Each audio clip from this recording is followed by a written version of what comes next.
Chers internautes, c'est un plaisir pour nous de nous retrouver dans ces nouveaux numéros. Que la grâce de Dieu vous soit accordée, la même grâce qui réside avec nous.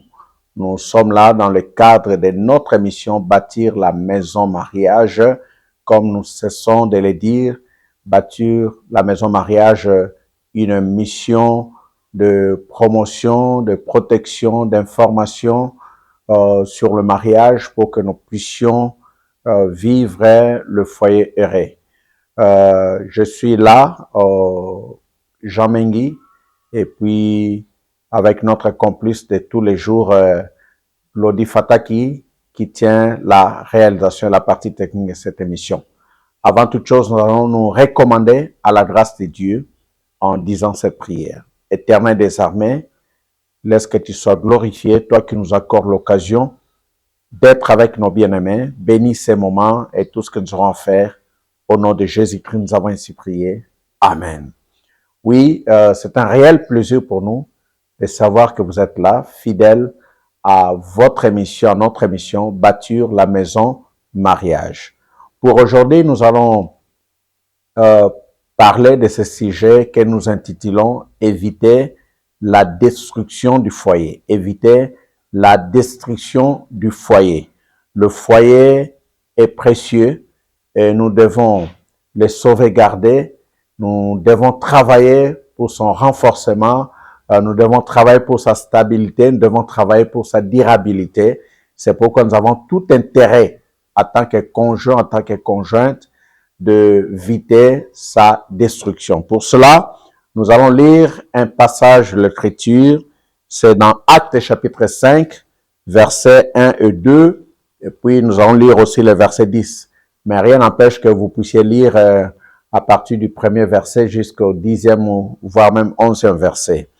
Il est écrit ceci dans Actes chapitre 5, versets 1 et 2, et puis verset 10.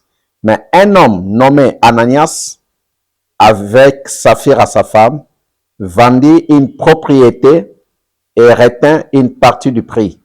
Sa femme le sachant, puis il apporta le reste et le déposa aux pieds des apôtres. Verset 10.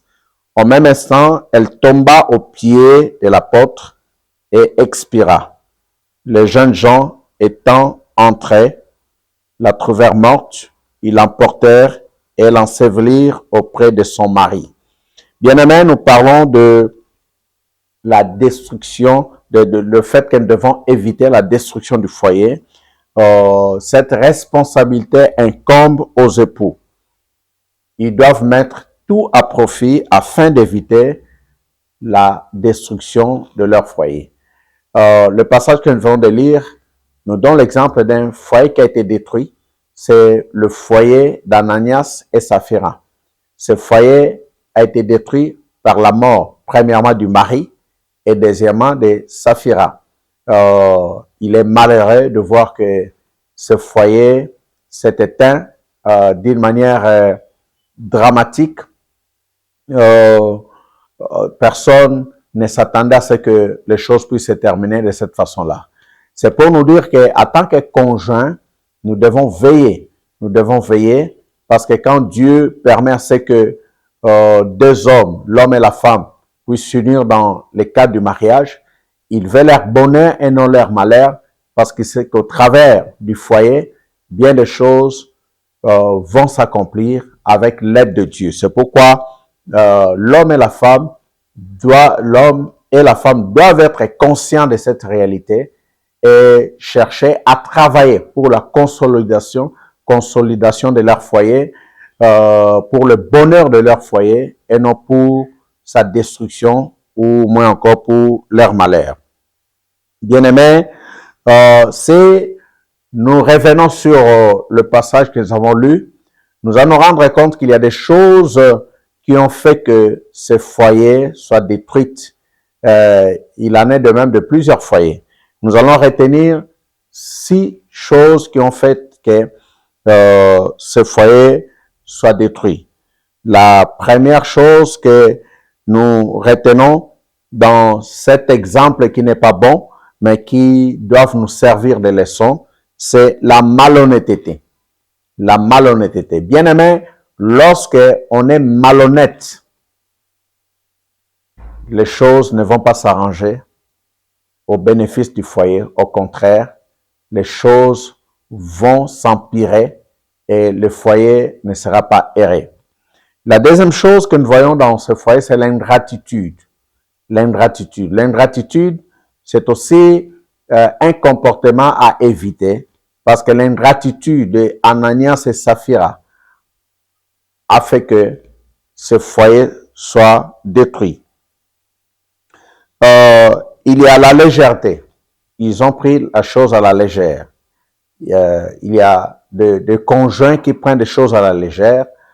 C'est comme ça qu'aujourd'hui, les gens se divorcent facilement parce qu'ils prennent le foyer comme quelque chose de légèreté.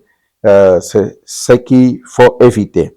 Il y a le fait de chercher à paraître, à donner une certaine apparence. Une certaine apparence. Et cela a coûté cher à ce foyer, à ce couple, Ananias et Saphira, parce qu'ils voulaient donner l'air d'être des bonnes personnes, alors que dans leur cœur, ce n'était pas le cas. Il y a aussi la cinquième chose que nous pouvons souligner, c'est l'amour de l'argent. Ils ont mis l'argent en premier lieu. Vous savez qu'aujourd'hui, l'argent aveugle bien de personnes. D'ailleurs, la Bible dit, l'amour de l'argent, c'est la racine de tout le monde. Certes, la Bible dit, l'argent répond aux différents besoins, mais l'amour de l'argent, c'est la racine de tout le monde. Et puis, sixième chose que nous allons retenir, c'est la tricherie. La tricherie. Ils ont voulu tricher. Il y a bien de foyers qui sont détruits à cause de la tricherie, soit de l'homme, soit de la femme, ou de deux. Bien-aimés, si nous devons tenir à cet exemple que nous avons pris de Ananias et Saphira, qui est formé un couple, un foyer qui malheureusement a été détruit, cela nous pousse à un comportement. Qu'est-ce que nous devons faire pour éviter la destruction du foyer? Il y a bien des choses que nous pouvons faire pour éviter la destruction du foyer. La première des choses, c'est être honnête. L'homme doit être honnête, la femme doit être honnête. La malhonnêteté ne va pas arranger les choses dans un foyer, mais l'honnêteté va apporter bien des choses dans le foyer. Il va falloir aussi être un couple reconnaissant. La gratitude, être reconnaissant envers Dieu, être reconnaissant envers les autres, c'est un élément très important. C'est une valeur qu'il faut exploiter. Bien-aimé, la troisième chose, c'est être un couple sérieux. Il faut être sérieux, se faire respecter, être sérieux devant Dieu, être sérieux devant les enfants, être sérieux devant les tierces personnes, c'est très important. La quatrième des choses n'est pas être esclave de l'argent ou des biens matériels. Il y a des foyers qui sont détruits parce que ils se sont laissés emporter par le bien matériel ou par l'argent, tout en oubliant d'autres valeurs importantes qui pouvaient les sécuriser. Et la cinquième des choses, c'est servir des garde-fous à l'autre. Parce que la Bible dit, quand ils ont fait ça, la femme a su ça. Or, elle pouvait aider son mari pour dire non, ce que nous faisons, ce n'est pas bien.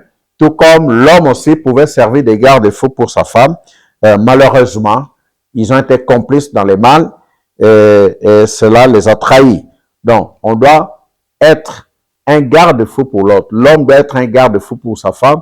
La femme doit servir des garde-fous pour son mari et les deux vice-versa. Et la sixième chose, c'est craindre Dieu dans sa vie. Lorsqu'on ne craint pas Dieu, on risque de faire un fiasco dans la vie conjugale. La Bible dit la crainte de Dieu, c'est le commencement de la sagesse. La Bible dit la crainte de Dieu, c'est le refus du mal. Bien-aimés, vous êtes mariés, pas pour que votre foyer puisse disparaître, au contraire, pour que vous puissiez aller de l'avant et que vous puissiez bénéficier de bonnes choses de la part de Dieu, de la part de la société et de la part de vous-même. Voici ce à quoi nous avons voulu échanger au travers de ces numéros. Faisons un effort pour que nous ne soyons pas des destructeurs de nos foyers, mais des bâtisseurs de nos foyers. Que Dieu vous bénisse. Nous allons nous retrouver au prochain numéro. Comme l'avons dit au début, la technique et la réalisation a été assurée par Lodi Fataki. Moi, c'est Jean Meng. Je vous bénis dans le nom de Jésus. Amen.